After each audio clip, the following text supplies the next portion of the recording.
let's go straight into questions. Anyone for Novak? Please raise your hand. English?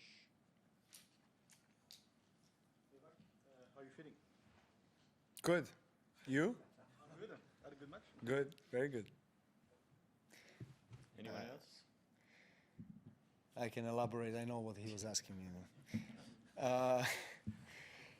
Look, I'm glad that I managed to win this match, of course, in 4 sets.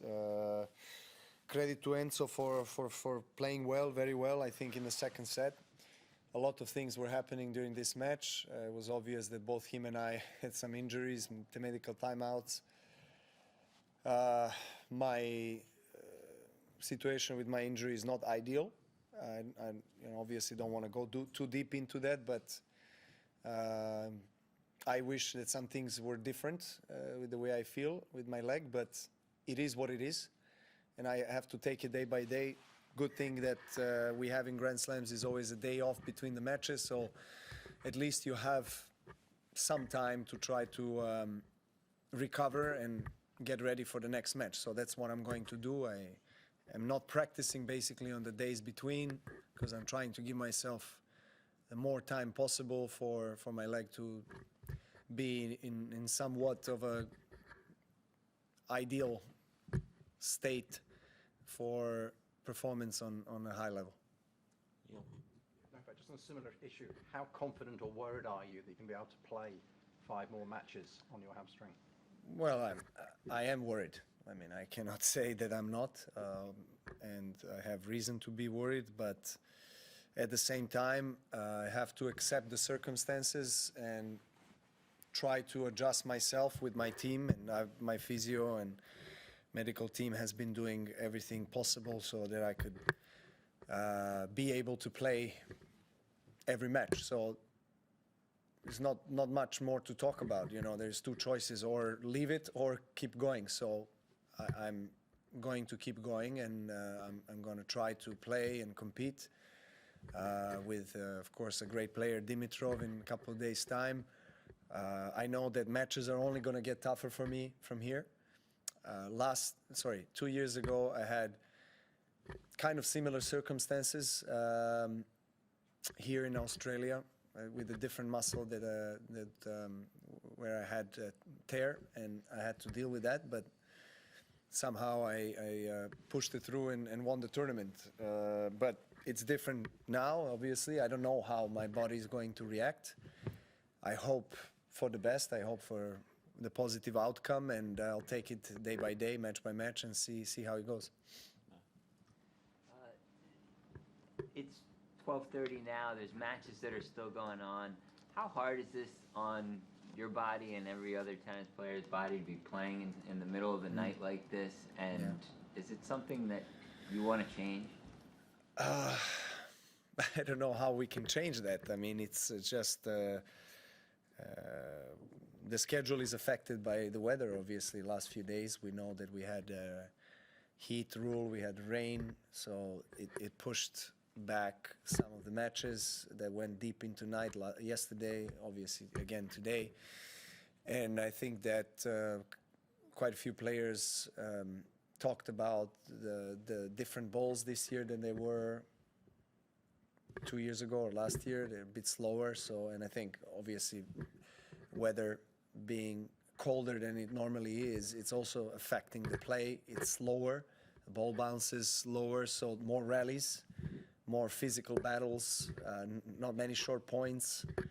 So that's obviously something that you just have to accept and deal with. I mean, it's best of 5 for us guys. So, yeah, it's not perfect that when you finish a match, or now it's, as you mentioned, 12:30, and then you have to do recovery and so forth, and you go to sleep 3, 4, 5 a.m. It kind of affects the recovery, affects the next day. But the good thing is that you have a day between the matches, so on a positive note. You spoke to the chair umpire out there about a fan. Why did you feel the need to do that tonight? Well, first of all, I have to say that it was the situation that involved few individuals. So I'm not generalizing here.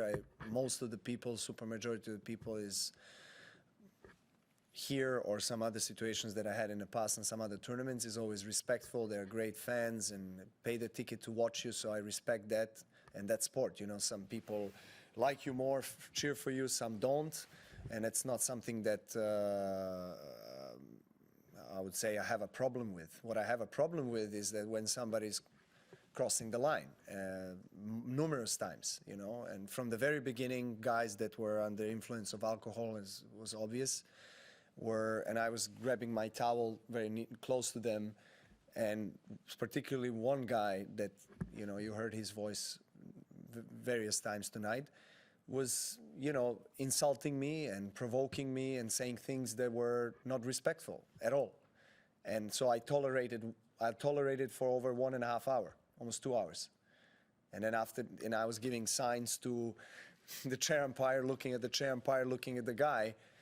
And I think the chair umpire, supervisor, whoever is responsible for handling the crowd should have done a bit more and anticipated me coming out to the chair umpire and looking like a bad guy, because this is how I'm going to look like now in the media and in the public, because I'm the guy that kicked out some other guy. You know, it's just unnecessary, because, you know, why should we as players be put in a position where we have to always react when it's been 2 hours, it's not been 10 minutes, you know?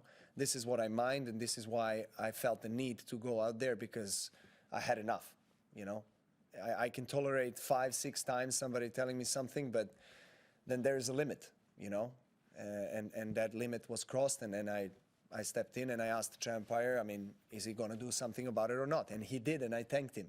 But I just feel like it's unnecessary for me or any other player to be put in this position after a long time that match is already going, or duration of the match is already been 2 hours. There's plenty of time for supervisor, chair umpire, whoever is responsible to react before a player. Last one there. Just looking to the year ahead, the men's tour is scheduled to return to China this year. The women's tour, it's up in the air. Do you think it's, you know, appropriate or right to return to China, given that the whereabouts of Peng Shuai is still up in the air? How do you feel about that? Well, you have a situation with Peng Shuai. You have also COVID situation that is, from what we see in the media, not good at all in China. I mean, there is still time, I mean, in terms of ATP Tour, before our eventual tournaments in Shanghai and Beijing and other cities. So hopefully the situation can change for better.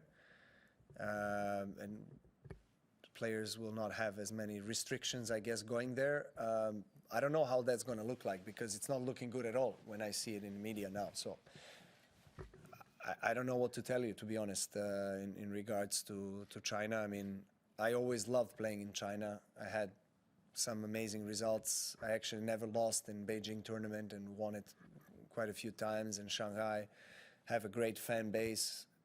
People in China love tennis, love racket sports. So I feel for, you know, for people there, for not being able to also watch the top level tennis tournaments, both men and women, for now already what has been 2 or 3 years. So I hope it passes soon, that we'll all be able to go there. Until then, I don't know. I mean, it's really also not up to me to decide. I mean, it's up to government, obviously, of China to evaluate, and ATP and WTA, whether or not tournaments can be organized under these circumstances. Thank you. Thank you.